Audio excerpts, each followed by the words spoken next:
Hey everyone, Rascal here. And Mama, welcome to our podcast. Today we're covering the romance anime movie Fireworks from Netflix. Now this film tells the story of a schoolgirl who plans to run away to escape from her unhappy home as her mother is about to remarry for the third time. However, her escape fails until her classmate Yusuke finds out the supernatural power that a transparent ball has. Yes. Before we start, be sure to like, subscribe, and click the notification bell to get updates on future podcasts and roll to pause videos. This was a really short movie. It was only 45 minutes. Really? Yeah, it felt like longer. It did. It did. I think it felt. I don't know why. Maybe because of the story. The story maybe was so. It was engaging. It was definitely engaging. That felt like it was like a 90-minute movie. Mm-hmm. And it was really different than what we expected. It ended up being, as you kept saying, it was really calming, is the way you described it. Yeah. And it was almost like watching, for me, I think about Clock Stoppers.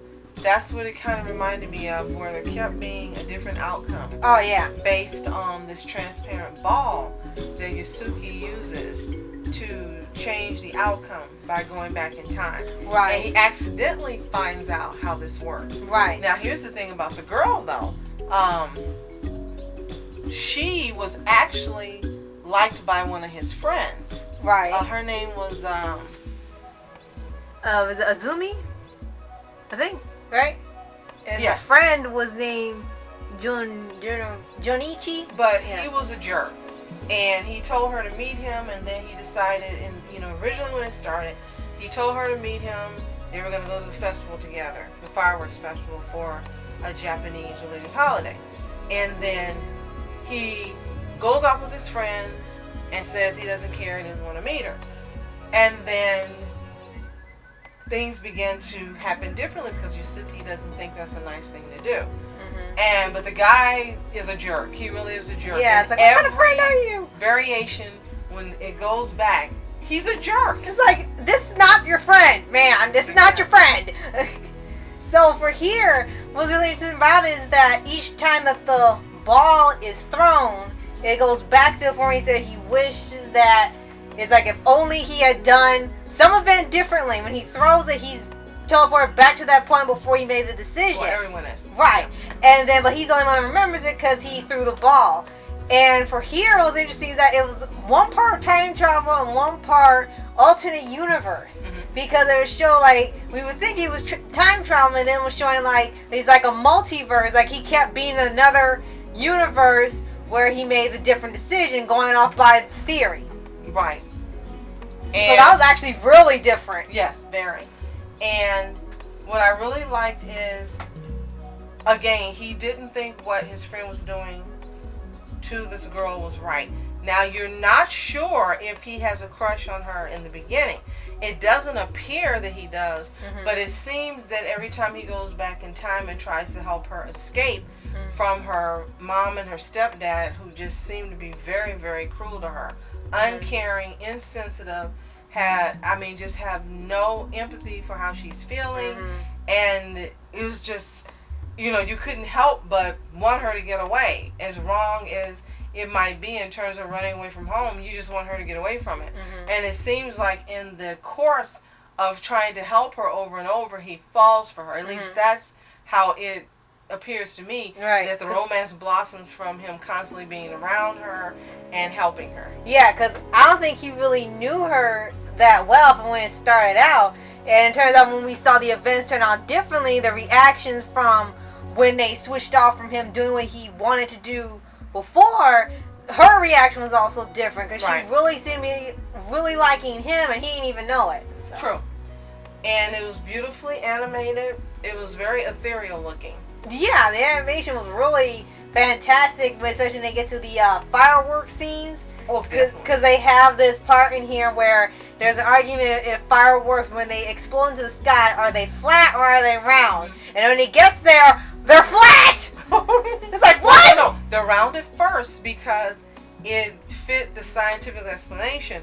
But the more he used the ball, it seemed to change the actual physics of the universe.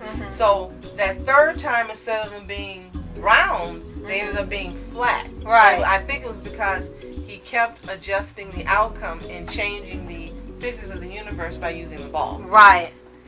So, yeah, like I said, it was really interesting way how they had, instead of just time traveling, it was really changing things around, not just changing the outcome, but changing the universe itself to things that they didn't even know were different, except for him. And it wasn't obvious how his home life was at all. All you know is that his friends were meeting at his house, and they were coming to get him. And but like I said, this young guy that was his friend was a jerk. Yeah, like, and you're not every outcome, either he was mean to her or mean to the so-called friend, or trying to kick the friends behind because he was, you're trying to take her from me. Yeah, she's not yours, and if she was yours, the way you treated her, she should right? be. And then he would get really pissed. Like in like two of the outcomes, like one of the outcomes, he got pushed him off a building, and like literally ran 2 to 3 miles in anger to catch up to him and push him off a building. It's like, what kind of friend are you? You need to go away now. So by the end of the movie, it's established that they have fallen for each other, and he has decided that, and he tells her, you know, he just wants to be with her. It doesn't matter where he is or where they are, as long as he's with her. And the way that he words this final wish before he throws the ball, again, alters their existence and their environment entirely. Right. And he says right before he utters that particular wish that he wishes that no one else could see them. And then it's a spoiler. It's okay. It's 45 minutes. Don't worry about it. It's like 3 years old. And then in the end, you don't realize that the wish has actually worked until you're hearing the teacher call their names and they're not there. But there's a part prior to that kind of lets you know the wish came true, but you're not sure. So we won't tell you that part, so at least part of it will be a surprise. But the way the movie was written and done, you weren't sure what was going on. And until that final scene where the roll call was happening and neither of them were answering, then you realize that his wish actually came true in a way that you never imagined. So it's really, really a very nice movie. Very sweet, romantic about, I think they're teenagers, and it was very sweet and just a joy to watch. It was really a joy to watch. And it was only one English dub voice actor we know, Kirk Thornton. Yeah, that's about it. And we might know Michael Sinterklaas. I think I've seen his name come up a few times in other non-anime projects. But just in case any of you are familiar with them, there was Aaron Dallavia, Laurie Himes, Brooklyn Nelson, Mike Pollock, Griffin Puatu, Ryan Shanahan, Stephanie Shea. Oh, we've seen her name, Stephanie Shea. Oh, yeah. And Julianne Taylor. So they're the ones who did the voice, English voice stuff for this movie. They did a great job. And I would love to see another movie done by this particular studio. Who's the studio? Do you remember?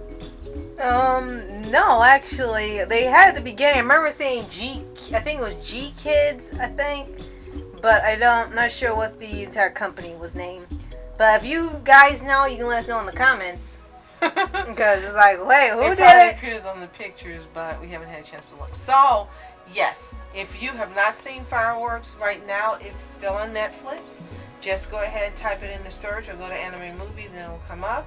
Take a look at it. It's less than an hour, and you'll really like the movie itself. And then come back and let us know what you think in the comments below. Right. And be sure to like, subscribe, and click the notification bell to get updates on future podcasts and World of Paws videos. And if you have seen it, let us know what you think of the final outcome of this romantic story. Yes. So, thank you so much for watching. I'm Mask Entertainment. And I'm Mom Entertainment. Have a fantastic day. Peace. And reporters sitting flashing lights, trying to walk around, man, who the hell are you? What you wanna do? My man, it's on you. Man, it's on you. Hit her in my dreams, she was my queen. A castle in the mountaintops, rivers and streams. Plucking sunlight from the sky in my pocket, give it to you later